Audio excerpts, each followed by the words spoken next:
et ça s'appelle Madame Loyal XXL. Donc c'est un festival de musique électronique et techno. Donc j'ai pas eu le temps du coup de tourner évidemment, mais pour être honnête je me suis vraiment régalé, c'était vraiment un événement de ouf. Pour ceux qui ne le savent pas, c'est vrai que j'en ai pas beaucoup parlé sur la chaîne, en même temps c'est assez récent. Mais je dirais que depuis l'été dernier,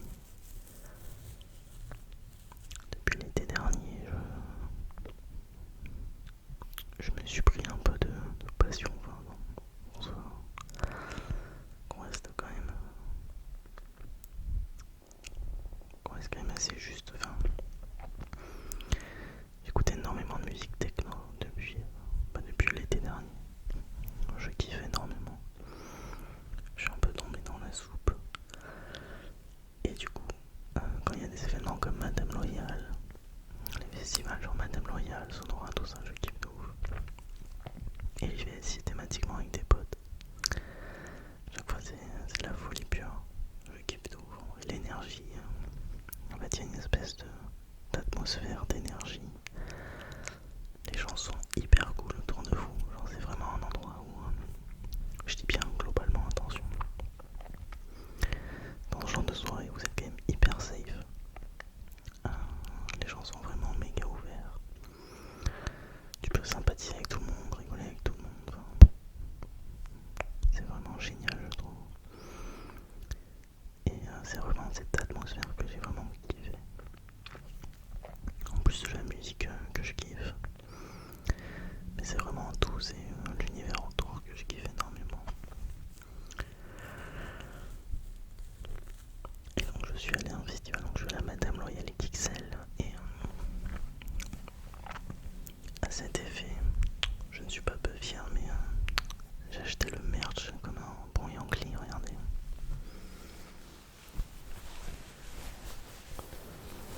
Alors c'est un t-shirt.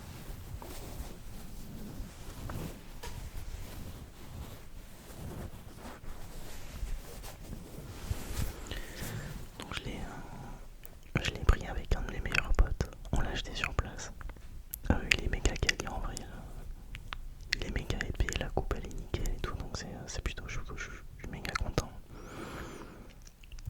Et en fait c'est un t-shirt Sonora. Donc Sonora en fait c'est le nom du système son en gros du festival.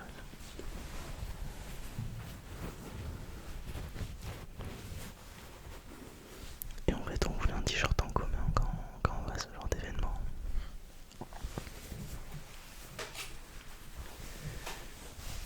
Et alors, je sais pas si on va voir, mais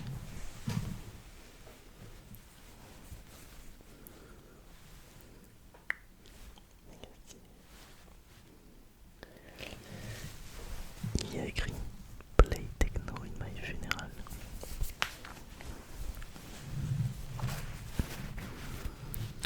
Qui signifie clairement pour mes funérailles, jouer de la techno tout simplement.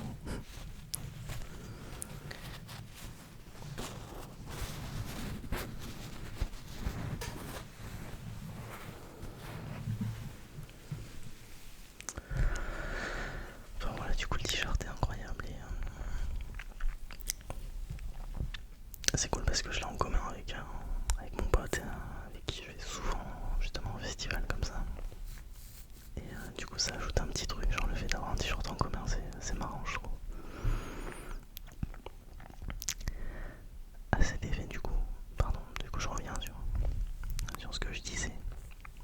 Je n'ai pas tourné de vidéo, j'en tourne cette semaine pardon, tranquillement.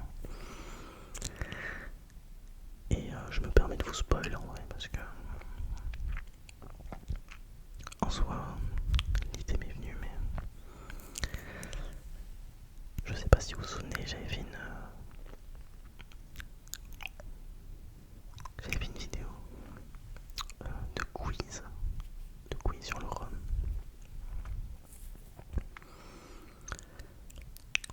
Et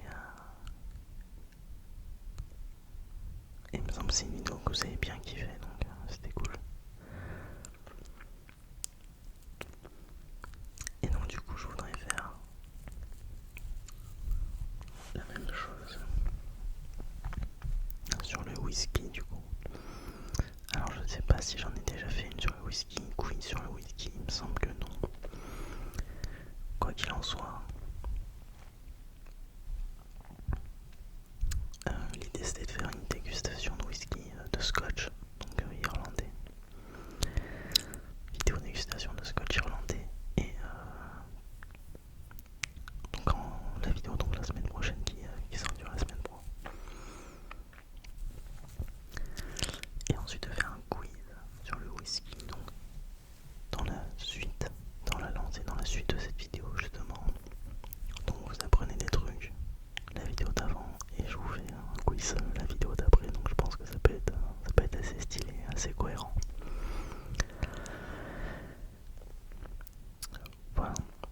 fait cette vidéo parce que j'ai une très bonne amie à moi qui m'a offert une bouteille de scotch.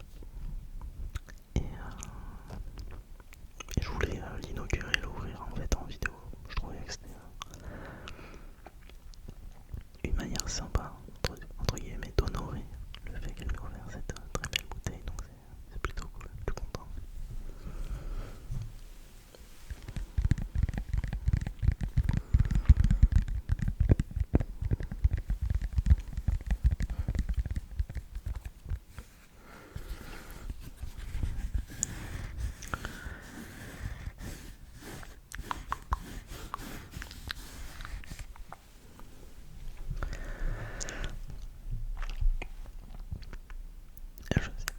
Alors je sais pas à quoi vous jouez en ce moment, et j'y pensais la dernière fois. C'est vrai que ça fait un petit moment que j'ai pas fait une vidéo sur les jeux vidéo, parce que après je joue toujours autant, pour être honnête. C'est vraiment mon exutoire de ouf. Même si là les beaux jours reviennent, on a plus le smile, on a plus envie de sortir, on a plus envie d'aller faire du sport, de bouger à gauche à droite.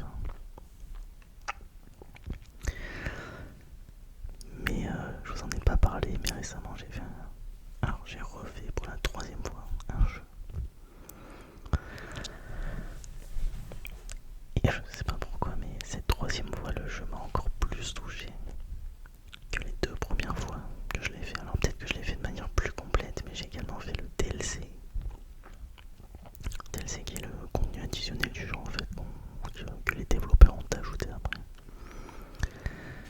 J'ai refait Cyberpunk 2077 et j'ai fait le DLC Phantom Liberty, qui est l'un des meilleurs DLC de l'histoire du jeu vidéo, je pense. En termes de contenu additionnel, tu peux pas faire mieux.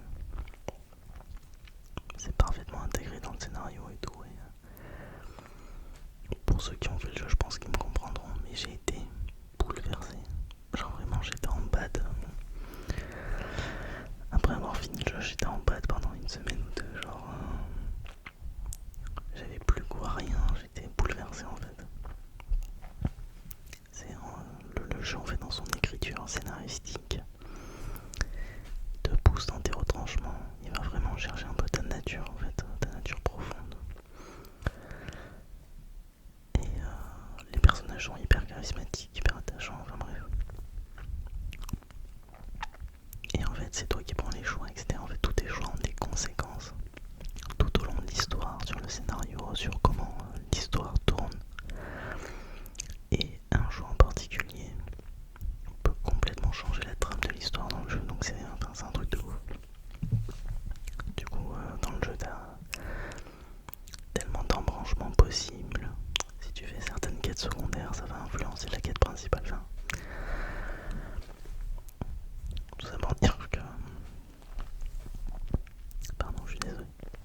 Tout ça pour dire que j'ai pris encore plus une énorme claque, je sais pas pourquoi. Mais le jeu m'a vraiment bouleversé.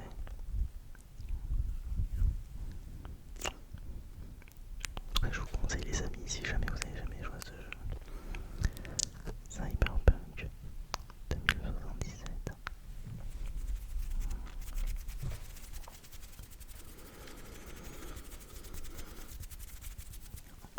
D'ailleurs, il y a la série aussi. En fait, il y a la série sous forme d'animé sur Netflix qui s'appelle Cyberpunk Edge Runner. Et pareil, elle m'a mis une claque, mais terrible. C'est une série animée de 10 épisodes, c'est assez court. Mais ça vous plonge dans l'univers, enfin, c'est incroyable. Pour le coup, j'ai été pareil, bouleversé, j'étais sur le cul. À la fin, j'étais dans le mal de ouf, enfin, bref. Mais le truc te fait ressentir des émotions de ouf, genre l'écriture elle est folle. Donc si jamais vous n'avez pas le jeu, je vous conseille d'aller regarder la série Cyberpunk Edge Runner sur Netflix. Franchement, je trouve que c'est une super introduction à l'univers du jeu, que je vous conseille vivement d'aller regarder en tout cas.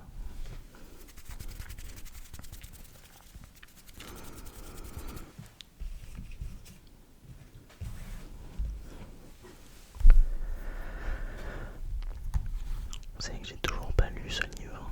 Alors je sais pas si je vous l'avais montré L'art d'avoir toujours raison de Schopenhauer.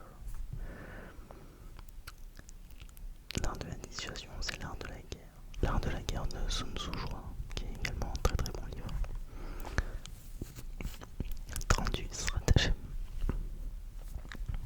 d'attaque et de défense simple à appliquer, généraliser à outrance la thèse de l'autre, créer des diversions, attiser la colère de son adversaire, l'art d'avoir toujours raison, donne au lecteur les règles d'un jeu passionnant, où le langage est maître, décidément, où l'habileté des mots et la ruse sont nos meilleures armes pour venir toujours vainqueur. J'ai hâte de le lire. En fait, je viens de finir un bouquin. Et donc ça c'est le prochain livre. Prochain livre que je vais lire. Et je pense que dès que je l'aurai fini, je vous ferai une petite review dessus. Je vous ferai un petit retour. Ça peut être très sympa parce que je pense que c'est vraiment le genre de livre plutôt accessible. Regardez, c'est des livres qui sont assez courts et je pense que c'est vraiment des grands classiques, en tout cas du développement personnel.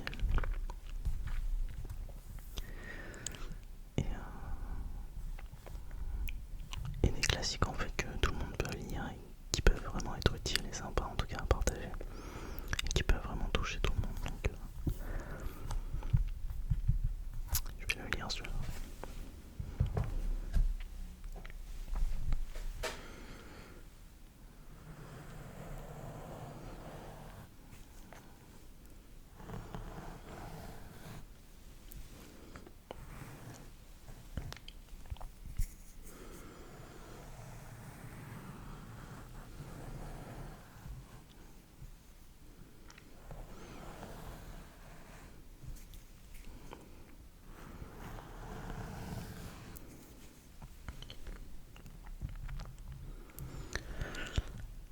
Voilà les amis, c'était un peu la petite vidéo update depuis 2 semaines. Très content de vous retrouver, de pouvoir partager un petit peu avec vous ce qui s'est passé dans ma vie. En ce moment j'ai repris la salle, j'avais complètement lâché pendant 3-4 mois. On va voir si j'arrive à tenir sur la durée. Bon après l'idée c'est que je vais dire un truc très banal, un peu le truc TikTok de base quoi, mais faut juste être discipliné tout simplement. Parce que la motivation c'est un état qui est éphémère. La discipline c'est quelque chose qu'on instaure en fait, c'est une fondation en fait la discipline. Une fondation c'est un socle